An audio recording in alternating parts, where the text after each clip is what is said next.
Assalamualaikum warahmatullahi wabarakatuh. Hari ini kita belajar tema 2, bermain di lingkunganku, subtema 2, bermain di rumah teman.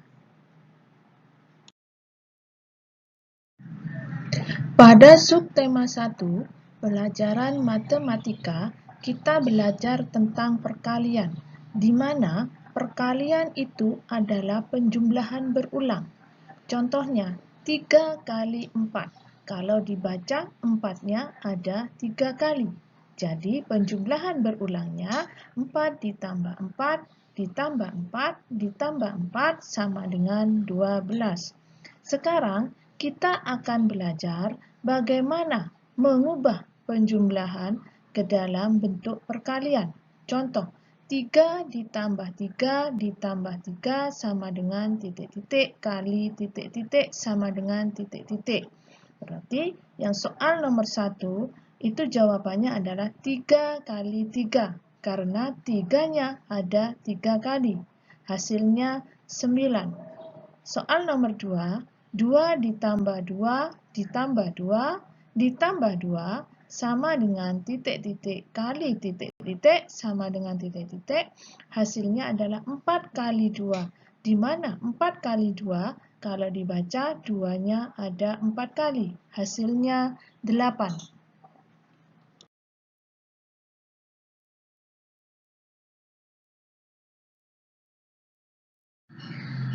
Tahukah kalian bahwa ada bilangan istimewa dalam perkalian?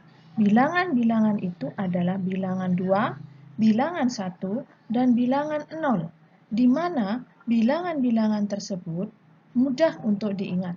Misalnya nomor 1 bilangan dikalikan 2, 2 kali 3, 3 ditambah 3 sama dengan 6, atau 2 kali 10. 10 ditambah 10 sama dengan 20. Jadi, bilangan itu mudah sekali dalam mengerjakannya. Contoh yang kedua yaitu bilangan dikalikan 1. Jadi, semua bilangan apabila dikalikan dengan 1, hasilnya tetap. Contohnya 1 kali 2. Berarti hasilnya tetap 2. 2 kali 1 sama dengan tetap 2. Meskipun dalam penjumlahan berulangnya berbeda, tetapi hasilnya tetap sama. Contoh yang ketiga, bilangan dikalikan 0. Jadi, semua bilangan bila dikalikan dengan 0, hasilnya 0. 0 kali 2 sama dengan 0. 35 kali 0 sama dengan 0. Contoh lain yaitu misalkan 5 kali 0 sama dengan 0. Atau contoh lain misalkan 0 kali 10 sama dengan 0. Ada juga perkalian yang hasilnya sama, tetapi dalam penjumlahan berulang caranya berbeda meskipun hasilnya sama. Misalnya saja, 4 dikalikan 2 hasilnya 8. Dengan 2 dikali 4 hasilnya 8. Tetapi di dalam bilangan-bilangan tersebut, dalam penjumlahan berulang tidak sama meskipun hasilnya sama, yaitu 4 kali 2. Dalam penjumlahan berulangnya, 2-nya ada 4 kali. Yang kedua, 2 kali 4. Dalam penjumlahan berulangnya, 4-nya ada 2 kali. Jadi ingat, dalam penjumlahan berulang itu, meskipun hasilnya sama, tetapi dalam penjumlahan berulangnya tidak sama.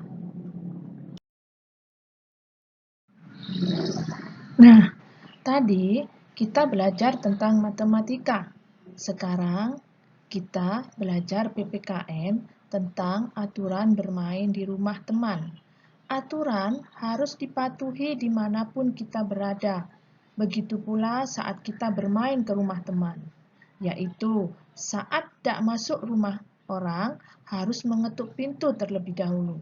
2. Mengucapkan salam. 3. Bermain tidak boleh lupa waktu. Yang keempat, saat bermain ke rumah teman harus bersikap sopan santun dan tidak boleh membuat gaduh. Selesai bermain, mainan harus dibersihkan dan disimpan kembali ke tempatnya. Saat pulang, hendaknya berpamitan dan mengucapkan salam.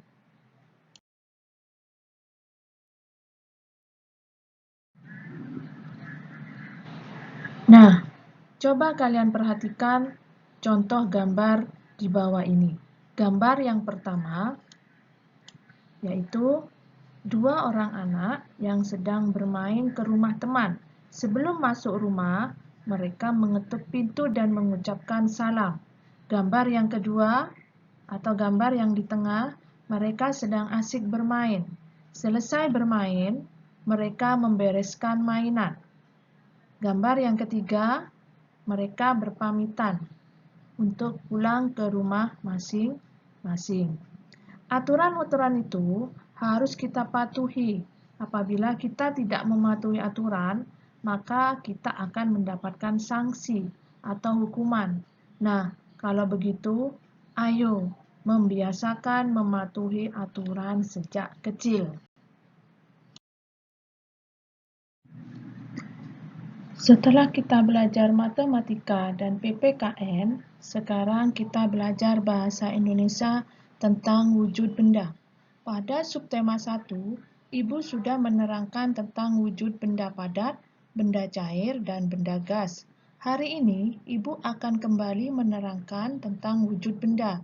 Yang pertama, benda padat. Benda yang wujudnya tetap, tidak berubah. Contohnya buku. Bila diletakkan di atas meja, bentuknya tidak berubah, masih tetap buku. Yang kedua, pensil. Bila diletakkan di dalam botol, bentuknya tetap pensil, tidak berubah. Yang kedua, yaitu benda cair. Benda yang wujudnya berubah sesuai dengan wadahnya atau tempatnya. Contohnya, air. Bila diletakkan di botol, bentuknya seperti botol.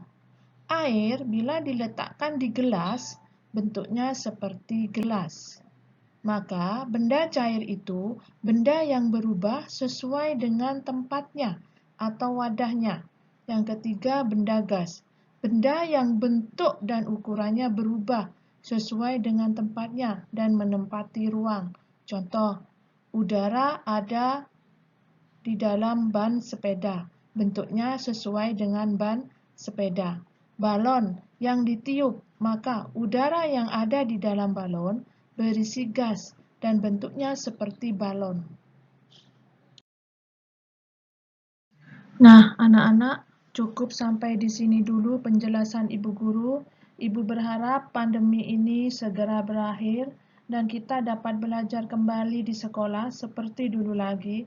Ibu Guru sudah kangen dengan kalian semua. Semangat belajar untuk kalian, sehat untuk kalian, jangan lupa sholat, mengaji, berdoa. Semoga kita semua dilindungi Allah Subhanahu wa Ta'ala.